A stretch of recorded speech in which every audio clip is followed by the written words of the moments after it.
So next up, we have my partner and co-organizer and also fiance, Jessie Sams. Jessie is a longtime language creator. She was a professor of linguistics. She's one of the best language creators I know, and she has done something that she's going to reveal here that really, absolutely, totally blew me away. And so I cannot wait for you to hear what she has to present. Jessie Sams.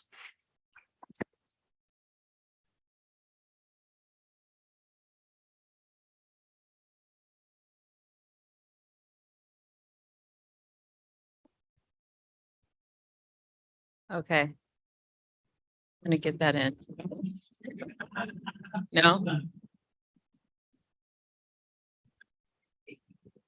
You know what? It's fine. It's fine. I was really not going to hold it because I'm still kind of shaking from being so cold. But the coffee did help a little bit. So I feel like the shakes are down to the point where I'm not going to throw the microphone into the audience. And so I'll be fine. Okay, so yeah, so I am doing the first presentation of what has been my passion project for a while. I first kind of got this idea a couple years ago, and I've been working on it ever since. Brainstorming ever since. There we go. Really, I started hardcore working on it in July, so that's more honest. But it is a Conlang-Venture, so be ready. First, I'm going to talk about why I did the project before I unveil what it is. And so there's going to be a lot of drawings in here, longtime followers will recognize. I had 2 points of inspiration that are really questions that I get asked quite a bit, and I'm sure a lot of other Conlangers get asked these same questions. One question, the first question though, I usually get from other Conlangers, or like students, beginning Conlangers especially, I get asked a lot, how can I make my Conlang unique? There's this concern that it's like, but I'm using this feature that I know is in Spanish. That means my language isn't unique. And so it's this sort of fear of I'm just doing something that I've seen before. But there are some facts that you just have to face when you're dealing with human or humanoid languages. The first one is that there's really only so many language features to go around for a human or humanoid language. And so you are dealing with a subset. Another fact is that there are more languages than there are features. There are, which means that any given feature is going to occur in many languages, and in most cases, they're going to occur in hundreds, maybe thousands of languages. And so those features are going to show up in a lot of language. So really, it's the total combination of all the features when you bundle them together that actually make a language unique. So, I say this to people and they kind of go, okay, but I still don't feel good about it. So here's an example to kind of illustrate how, what I mean by features being bundled to make a language versus thinking about each feature individually. We're going to look at 2 distinct languages. One is English, a Germanic language, and the sample text here is actually the first page of The Westing Game by Ellen Raskin, which is one of my favorite books ever. And then we're also going to look at Tamil, a Dravidian language spoken in South Asia, and then this is a page of text there, and I don't know what it says, I'm sorry. And then I'm going to use an incredible typological resource called GramBank. If you don't know about it, look it up. It's really amazing. What it is that linguists around the world have sort of teamed up and are working together to contribute to this giant project where they're looking at grammatical features typologically, and then they're answering questions about the language. And so, for instance, the first 5, altogether there's 195 features on GramBank. The first 5 are here. So are there definite or specific articles? Do indefinite nominals commonly have indefinite articles? Are there prenominal articles? Are there postnominal articles? And so these first 4 features give you a taste of what most features are worded like. All of them are questions, and almost all of them are yes/no questions like this, which means a language is coded as either yes, there are definite articles, or no, there are not definite articles. There is a third option for all of them for we're not sure because the documentation isn't clear. And so there is that third sort of, the documentation doesn't mention it, so we're not sure if this is actually in the language. The fifth feature that's listed in GramBank is also a question, but it's a slightly different kind because there are some questions about order. So here, what is the order of numeral and noun in the noun phrase? And the answers for, that you have for those options are like numeral noun, noun numeral, both. So if a language can use both orders, then that's an option. And then of course, there's the not sure, documentation doesn't make it clear. And so linguists have coded both English and Tamil for all 195 grammatical features on GramBank.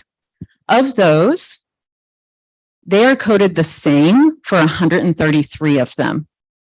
And so English shares these typological grammatical features, these patterns, these structures, different words, of course, but the structures, the patterns are there for 133 out of 195 features. As our followers might say, Oze Yamosa. And yet I've never heard anyone claim that English is like Tamil, right? Like nobody is going to claim that. You don't have to know very much about the languages to be able to say, yeah, probably not. And so you can use the same building blocks to create very different systems. And even after giving an example like this, there are still conlangers who say, but I really feel like my language still isn't unique enough. It's not different enough. So David and I have actually done workshops to illustrate that you can use the exact same building blocks to build very different systems. And so we've done these workshops where we give the attendees the same starting points. They have the same protoforms. They have the same starting sound inventory, expectations for phonotactics, and so on. So they're given all of this information up front. And then we walk them through a series of steps where they make decisions about, word order, grammaticalization, and so on. And then at the end of it, their goal is to get the language to a point where they can translate 2 sentences. One of the sentences they translate is foxes dance happily in the grass and flowers. These are results from the workshops, the different groups of people that we have worked with over 2 years now, I guess, from a lot of different groups of people using, again, the exact same building blocks. And we're going to see if audio works. And if it doesn't, then I'll just read aloud. There are 3 that I'm just going to pull out as samples. No. And so I'm just going to read these. It's fine. It's fine. As long as I can see here. That's 1. Again, that means foxes dance happily in the grass and flowers. Ki kif tabihain halasa nut pesa pesa. That's another one. And then the third one I'm going to highlight. Ki inora tabise balelen paiba I kigi. And that's another one. So again, all from the same building blocks, and that no one's going to say, oh, those sound the same. You see some similarities, like obviously the word for fox shows up, but it shows up as chi or chief in one language, kif in another language. And so you see some of the differences in how they're showing up. It's actually kigi in that last language. But you see really, really stark differences among the results, even though everybody started with the exact same pieces. And so in other words, your language can share features with others and of course still be unique. So that is the first half of what inspired my project. The second half is I get asked this by everybody who's never tried. How do you even go about creating a language? And if you have ever been a conlanger, tried to create a language, if that matches you at all, and you tell somebody else, I feel like you have to have been asked this question. Because we get asked this question at like birthday parties, conferences. It's everywhere we go. They're like, but how do you even do that? And so that was the other half. I'm not going to try to give a short answer to that one. And so that led to my little Conlang-Venture experiment that I was trying to do, or that I did do rather, not trying. I did it. Got to be more confident. I did this.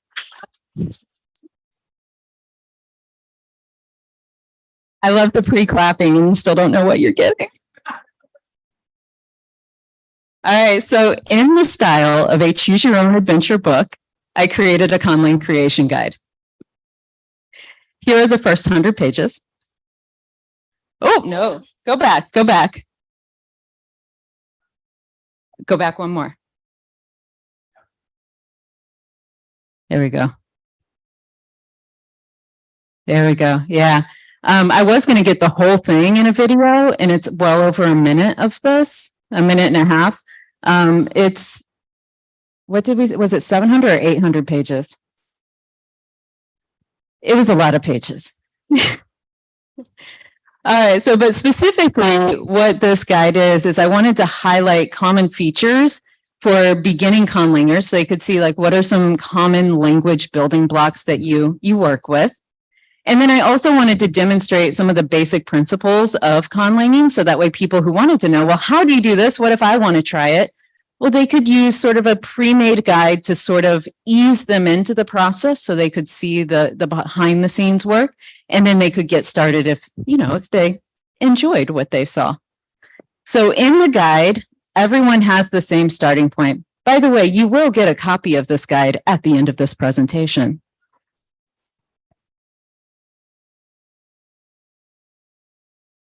I was going to do it during the presentation and then realized even if the Wi-Fi is really good, 100 people trying to download an 800-page PDF may not go well. So we'll get there. So what this means with the same starting point is everyone starts with the exact same sound system and the same glossary of protoforms. These are all things I've created, I put together, and so that's what everyone is starting with. There are also 5 sentences that get translated. So every time you make a decision, it's like, hey, here's what your 5 sentences look like now. So it's the same 5 sentences done in every single decision point along the way. There are 5 decision points, each with 3 different options that you choose from. So everything is pre-selected for you. You're just deciding which one do I like best? Which feature do I like best? Does this look good? And you're selecting the one you want. And then you're essentially turning to the page, or in true digital fashion, clicking the bookmark, the link to take you to that page so you don't have to turn anything. So the 5 decision points, which by the way, was narrowed down from my original 10 decision points that I wanted, with more options for some decisions than others. But my original resulted in 2,841 options at the end. That wasn't going to happen. So 5, you get 5 decisions, 3 options each. The first one is sound changes. And so I give these 3 bundles of sound changes. They're again pre-selected. They're ordered sound changes. There's 5 changes per bundle. And it says, here they are. And then I named them because then that sort of gives you an idea of the flair of the results of the sound changes. The names of these bundles actually mean bundle in the language.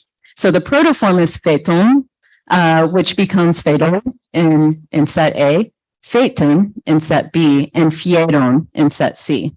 And so you can, again, kind of get a sense for which one this is. And that was way easier to keep track of than I was confusing myself with, wait, what was set B again? So once I named them, I could keep them straight. The second decision you make is word order. So do you want SOV, SVO, or VSO? Yes, I limit you to the 3 most common. We are not doing OSV. Sorry, Sally. The third decision point is, do you want nouns to be marked for numbers? So in other words, do you want couvé in one of the set of sound changes is the word for bear? Is that going to mean both bear and bears, any number of bears? Or do you want to have a number distinction? If you do want a number distinction, you have these 2 options. One is to mark the plural form with either a prefix or suffix, depends on your word order. Or do you want to mark the singular form? So in other words, like couvé unmarked would be bears, and then you actually have to mark it with a prefix or a suffix to turn it into the singular bear. So those are your options. Note that those inflections, those prefixes or suffixes that you're going to get for the inflections are grammaticalized from the same lexical sources for all the different roots. So that way you can kind of see how they would turn out through all the different ways that you would do it. For the fourth decision point, you're doing case. So you've decided whether you're going to mark number on nouns. Now you're going to decide, do I want to mark case?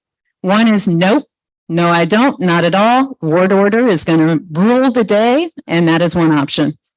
The second option is to have two cases where you have one that marks, or it's really the unmarked form is for arguments. So subjects and objects are unmarked, but then everything else that is a noun is marked. So like if it's an object of an adposition or something like that, it's going to be marked in this non-argument case. It's actually the genitive case. And then finally, the other option is to have many cases. And I don't define how many there are because in the 5 sentences that I have, there's really only need for being able to distinguish the subject, so nominative, the object, accusative, and then genitive, dative, and locative. And so we know for sure that if you choose that, you're going to be distinguishing those cases. Potentially, there could be more if it were expanded. Finally, the last decision point is on the verbs. And the only thing you're deciding on verbs, we're keeping it simple, is tense or aspect marking. First is nope, no tense or aspect marking. And so once you have a verb like osho means swim in one of the forms, it could mean is swimming, it could mean swam, it could be either. You got to look at context to figure it out. The second option is to prioritize tense and mark past versus non-past marking for tense. The third option is to prioritize aspect and mark incomplete versus complete. So, imperfective versus perfective. So even though I narrowed myself down and thought I saved myself a lot of work, which I did, there are still 243 different results based on all the options. Because once you get into option one was really easy to do. You just got 3 landing pages. You either chose A, B, or C. Woo! But from there, suddenly A, B, and C is now A1, A2, A3, B1, B2, B3. So now there's 9 pages of results. Doable. Well, from there, you get to 27. From there, you get to 81. And then you get to 243. So my eyes went crossed a little as I copied and pasted, but had to change features. It was a very weird mental exercise for me.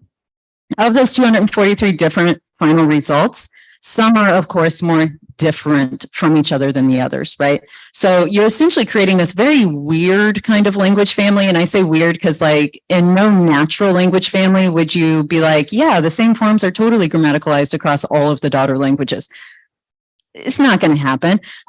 So it's like sort of a very weird language family, but in that, thinking of it like a language family, some of the results are just like regional dialects where it's like, oh, your accent's a little different, but I can figure out what you're saying. And then others are like, oh, no, you're a different language. And so as an example, I'm going to pull out some results. I'm going to show you 9 of the final results of one of the sentences. The fox stole the wolf's den. I really like to write about foxes. John has his clowns. I have my foxes. All right, so here is the table, which I'm going to work through individually. So eventually we're going to get through all of this information. And audio should be good, so we'll find out. And so what you're getting here, I've narrowed it down to like basically a set of very particular features, and then I'm showing you the results through the different sound change bundles. And so we've got the fedon, phaeton, and fiedon results. And each column then represents the same bundle of grammatical features that you selected on the way.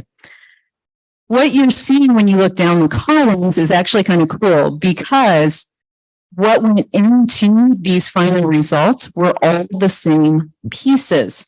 And so all of them come from the same protoforms. And so every single one of these in the first column, you get fox. Atef is the protoform. Wolf is OU in its protoform. Of is a kind of shortened version of seko. Day is amti, and steel is we'e. The protoforms are the same. The only difference. It played. The only difference is the sound changes were applied. Now I'm going to go back a slide. And we're going to do that again because the sound surprised me. David said it was going to work, but I did not believe him. And so what you're going to hear is each set of sound changes working through this first set of bundles, our first bundle of features, which is SOV word order, no number marking, no case marking, and no tensor aspect marking. Ada uyusho onji we. So that's Fedon. Here's Phaeton. Ataf oyuse antewe. And finally, Fiedon. Adaf voyuse atiwieke. And so very different. And it's like, all you have to do is, they were only 5 sound changes. Like, think of what you would do if you introduced 1 or 2 more. It could be crazy. For the second column, the features here are SVO word order, singular marking on the nouns, 2 cases, and tense marking on the verbs. And the protoforms that went into the making of these, I have the slides sort of separated. Notice that none of the nouns or verbs have changed. Atef, we, amti, oyu. They're all there. They're just in different orders. And then the little bits that are in italics have been grammaticalized from these lexical sources. And so like the singular marker comes from iti, which means 1, and that turns into a suffix in this case that is normally the form of t. And so those are all the grammaticalized bits. I'm not going to go into more detail than that because you'll get the guide and you can see more. But here we go. Let's listen to the 3 examples that result in Fedon, Phaeton, and Fiedon. Adafi chegewe ojichi shuyuchi. Tafe te kwe antite seyute. Adavi tegewieke atiri sioyudi. All right, so those are the 3. And by the time you get down to that last one, you start seeing who the fox was named after in that language. And finally, the last column, you see VSO word order, plural marking on nouns, many cases marked, and then aspect marking on verbs. Again, same noun and verb forms, but this time we're getting a lot more prefixes and so on. And the lexical sources are all here. So for instance, oro is a verb meaning to end in the protoform, and that gets used for the perfective aspect marking on the verb. In this case, it's a prefix. And so let's listen to those 3. Owe etche ada lanchi oboyu. Wed ata flante poyo. Owe quiere ada flati oboyu.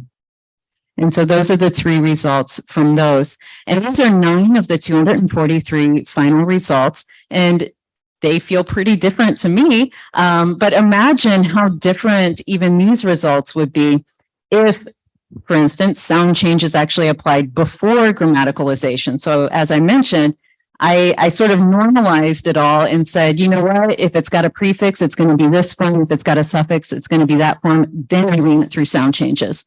And so, for instance, the suffix T, it was T for all options, but then it became chi in some, and it became, something else in others because of the sound changes. And so imagine though, if I had done unta instead of saying, oh, it's just going to be the prefix ut for all forms before I run it through sound changes.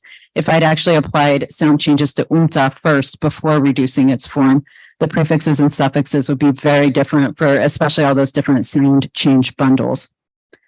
Imagine too how different the results would be if the affix is reduced even more. And a prime example of this is that this is especially important in the SVO options when both number and tensor aspect are marked on the verb in the same prefix position. And so you get a string where you get number marking, tensor aspect marking, and then the verb root. And so in something like kolorosho, which actually breaks down into like they swam, it could be reduced to klosho or even klosho, right? So it could be reduced a lot more. I didn't do those because that wasn't really the purpose of this, but they could be reduced again, which would create some very different results. But what if users introduced more sound changes? What if you as a reader were like, I'm going to add a sound change. I'm going to add 3, 4, 10 more sound changes. Or if you're like LangTime Studio, 28 more sound changes. What if users chose different forms to grammaticalize? So instead of olo, to end being the perfective, they chose to die, to bury, to end, or to end is what I just said. But anyway, but what if they chose something else? What if users created their own root protoforms from the same vocabulary? So instead of bear being, from kufe is the protoform, what if they were like, nah, bear is going to be ano? And suddenly it's like, all of it's going to change. But these are all from the same protoforms. And so again, just having even the same structural buildup along the way would give incredibly different results. And so one of the things I'm most excited about this is that this could be used as a really cool teaching resource. Using it with the students, even if it's only used for like one day and it's, just work through the adventure once, have some fun. It could lead to some fun discussion topics like basic steps of conlanging, looking at chain reactions of how one decision affects the next, which affects the next, which just keeps going. It doesn't stop. And also it could be a jumping point for talking about grammaticalization process, which can be a really difficult thing for students of, linguistic study at all levels to really wrap their heads around. And so, for instance, consider the choices I made for the two-case system. And so I chose to grammaticalize the verb to shade as the genitive marker. And so to say something like the wolf's den, you would say the den that is shading the wolf. And so that became the genitive marker. And so in other words, it sort of became the of the language. And then this is why the genitive is that case marker for all the objects of the adpositions. All the adpositions came from nouns. And so here, for instance, belly became grammaticalized as the adposition in or inside. And so to say something was in the lake, you say it's in the belly of the lake. Well, essentially, if you take that back a step, it's the belly shading the lake. And so that's, doing the whole step. But it's a chain reaction, and it's an example of how grammaticalization can work. And having, students come up with more options for these could be quite exciting. Other activities that you could do with students, or even if you're just a reader working through it by yourself, you could still do these activities. You could trace the evolutions, because while I give you the results, I say, here you go, here's what your forms look like now. I don't take you step by step how they got there. And so that means there's a lot of like behind the scenes. And if you've ever used Graham's amazing Lexergy, when you can trace evolutions, it's amazing, but that would be what you're doing. Like, hey, you don't get to push a button. You got to figure it out. How did these forms get here? And two exciting things can come from that. One, students are going to learn and be like, yay, I found where this thing, why this happened, why the sound change works.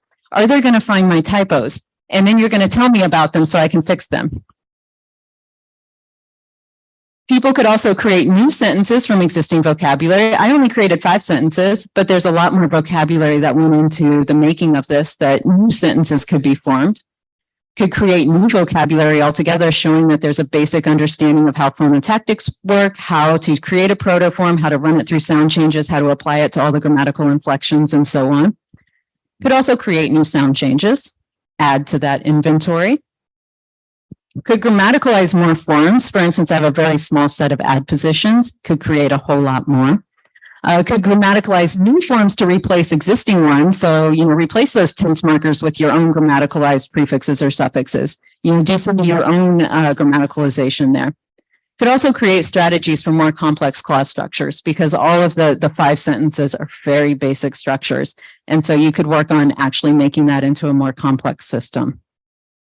For, say, a group project or class project or student project in general, you could actually treat this as sort of the skeleton language and treat the results as the start of a conlang to get students sort of into the process, and have students then turn that into writing grammar, detailing the features of the language in its current state. So use what's provided to do things like describe how the grammar works, but with new examples where they have to write new sentences to show the examples, provide inflection charts for nouns and verbs, create a full glossary. At no point do I give you the full final glossary, although I have them. You don't. You can create a full final glossary with all the inflected forms. You can then build on that skeleton to turn it into a more fully functioning language. So you've got all these little bits. Well, once you run with it, you're going to be, you can use that to create something brand new as you keep moving forward. And so that could end up being a really cool project or idea for any teacher who's like, how do I get my students interested, dip their toes into this, and have them see how far they can take it. And then maybe then they'll be ready to start on a brand new thing of their own. And so thank you. And if you go to this QR link, you're going to find that Conlang-Venture, as well as an article about using GramBank to document your Conlang, get it documented and shared so we can all see features of really cool languages.